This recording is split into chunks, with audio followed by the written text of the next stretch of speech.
I'm Elon Musk, and I apologize for calling you a pedophile. You pedophile.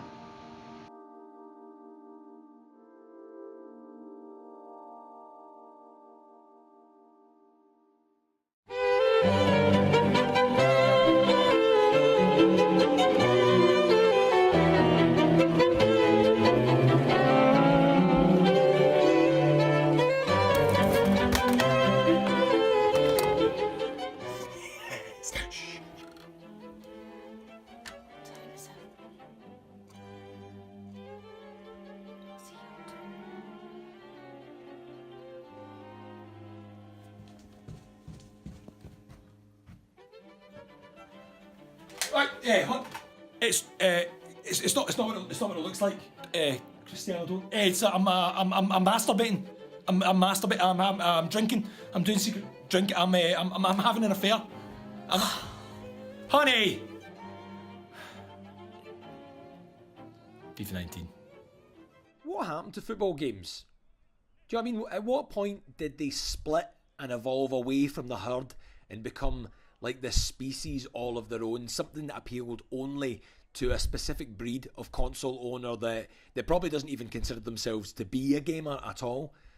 Do you know what I mean? Like in the 90s, most folk would have probably had like a wee collection of titles that included a platform game, a beat 'em up, something fast with cars in it, and probably a football game.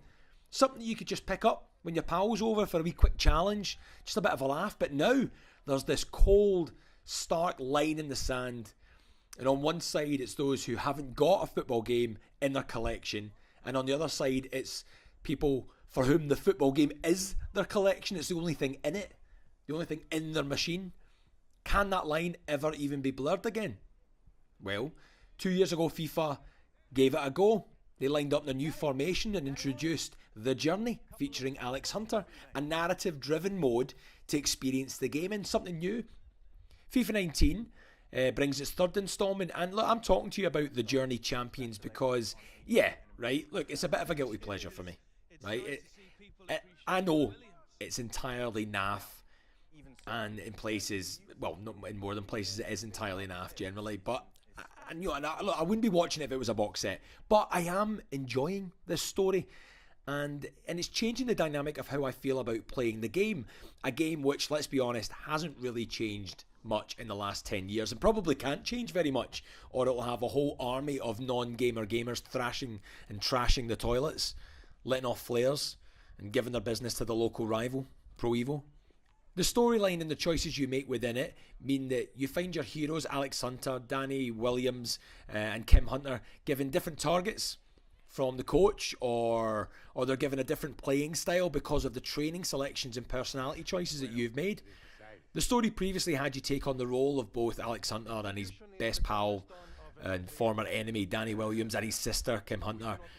She even made a brief appearance in the last one, but this season there's much more from the supporting cast, and there's obvious inspiration from Grand Theft Auto 5. I'm serious. Stop laughing, I'm serious. You've got your 3 playable characters or heroes, and each hero has their own arc, and you play your way through their personal tale, making decisions along the way which will affect how the fans and your teammates and most importantly the manager perceives you. So you can be a superstar and have the attitude, and that might be good for your Twitter followers, but you could find yourself with more bench splitters than grass stains, and that isn't a million miles away from Grand Theft Auto. They're trying to bring those type of gamers into this world. I mean, I say the game hasn't changed much, but I mean, there is a noticeably slicker appearance, and the graphics and sound design are great, especially with the whole Champions League stuff. It sounds fantastic. There's also lovely Wii additions like house rules, so you can have an absolutely disgustingly brutal game of slide tackle soccer like the good old days, if you want to change it up for a laugh with your pal. There's also a few new goal scoring and finishing techniques, but it's the story mode that I keep coming back to. And I don't really know what it is, because let's say the story's actually bogging, but I guess it's like any good tale. I just like the characters. I root for the protagonists, and they make me want to play the game, and they make me want to play the game better. You know, like I want to do it for them. I want the story. I want it to work out well. Is that sad? It's sad, isn't it? It's a bit sad. Right, do you know what? Just forget I brought this up. Right, forget I brought it up. I'll do a real game next month.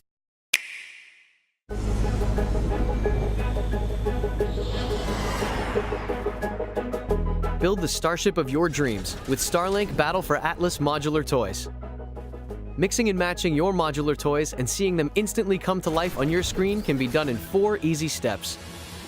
1. Install your Joy-Cons on your Starlink Battle for Atlas mount controller. 2. Slide in a pilot with specific abilities you need. 3. Clip on a starship with a distinctive rank and wings of your choice. 4. Plug in weapons with powerful status effects and see them appear instantly on screen. Take your game to the next level by creating unique combinations that allow for maximum customization and that have a direct impact on your gameplay, whether you slide in another pilot or clip on a specific weapon to take down an enemy. Birds mistake it for food. Good luck out there. The fate of the galaxy is in your hands. Now, 95% of seabirds have eaten plastic. This is a truly global wings that Laurent just added are armor wings, so those are going to add more defense. Look at that. Now it's like a tank. That's awesome. The fate of the galaxy is in your hands. Hiya.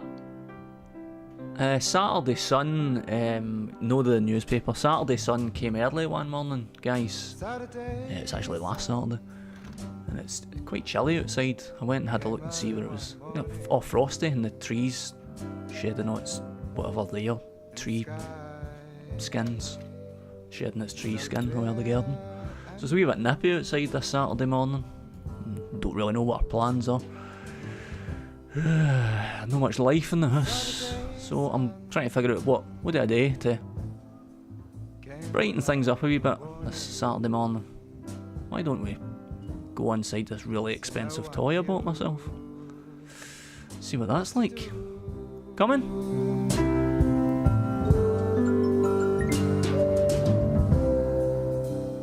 Saturday sun. Here he comes. There he is. Listen to that. Now that's Saturday morning. That's the Saturday mornings I remember. So if you don't know anything about Astrobot, you're in for one hell of a treat here. Did you see all the wee triangles and X's and circles when you went in there? This is a loading screen, but you'll find yourself transfixed by it. Now it's asking me where the controller is. There it's there. And now it builds the world. And here we are. You still chilly on this Saturday morning?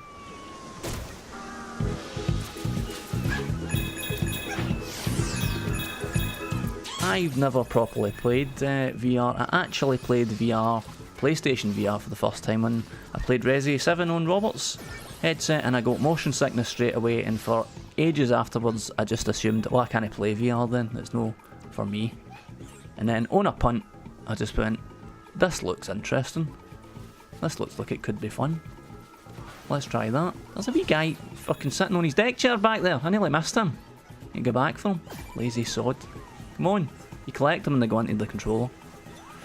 There's not going to be any plot, like, I'll not ruin any plot stuff, so feel free to just pick it up. I'll not give anything away, you can just enjoy what you're looking at, but please don't assume that I'm selecting the best bits of the game. You can literally put this game on at any point of the game for pretty much as long as you want. You could probably play it for a minute and you would get some relief from it, because that's what I feel when I'm playing it. Look at these friendly robot dolphins, aren't they lovely? Where are they taking me? Oh, I can feel the stress melting away when I'm playing it. And you know what? I'm racking my brain when I'm playing it.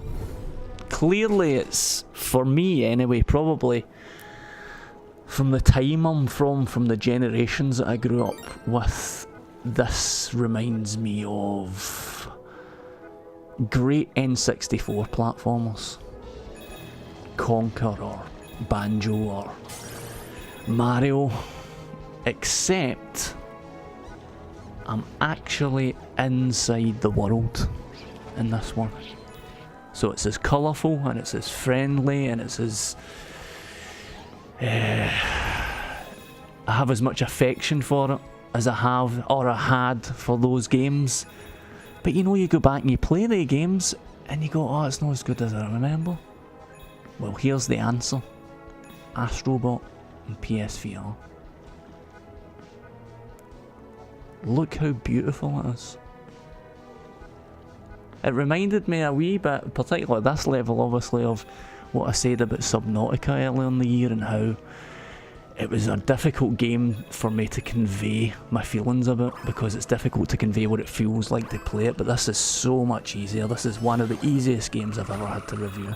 You find the chameleon, the hidden chameleons, and it unlocks like bonus levels that you can play anytime. It's just, what do I need to surely it's all self-evident, look at it. It's just so joyful.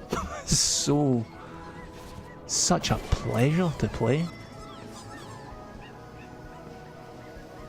It's a pleasure just to look at.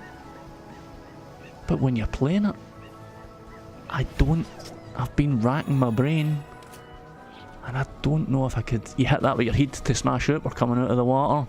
I don't know if I can remember. I genuinely mean this. I don't know if I can remember the last time I enjoyed a game as much as this. I've got seaweed in my head.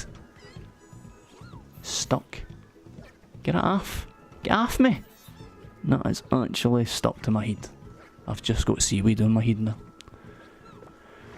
I can't remember the last time I enjoyed a game as much as Astrobot and the PSVR. Nice day, lads.